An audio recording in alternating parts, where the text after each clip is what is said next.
نحمده ونصلي على رسوله الكريم اما بعد فاعوذ بالله السميع العليم من الشيطان الرجيم بسم الله الرحمن الرحیم۔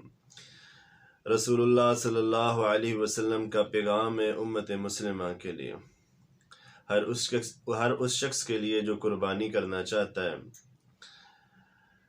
حضرت ام سلمہ رضی اللہ تعالیٰ عنہ بیان کرتی ہیں، مسلم شریف کی حدیث ہے کہ رسول اللہ صلی اللہ علیہ وسلم نے فرمایا ہے، من رأی ہلال ذی الحجۃ واراد ان یضحی فلا یأخذ من شعرہ ولا من اظفارہ، کہ جس شخص نے قربانی کرنی ہے وہ ذی الحجہ کا چاند نظر آ جانے کے بعد نہ تو وہ شخص اپنے بالوں کو کٹوائے گا نہ ناخنوں کو تراشے گا۔ جی، ذی الحجہ کا چاند نظر آنے سے پہلے وہ اپنے بالوں کو بھی کٹوا لے، ناخنوں کو بھی تراش لے، اس سے پہلے عمل یہ کر لے۔ جس نے قربانی کرنی ہے وہ قربانی کرنے والا انسان ذی الحجہ کا چاند نظر آنے کے بعد نہ بالوں کو کٹوائے گا نہ ناخنوں کو کاٹے گا۔ وما توفیقی الا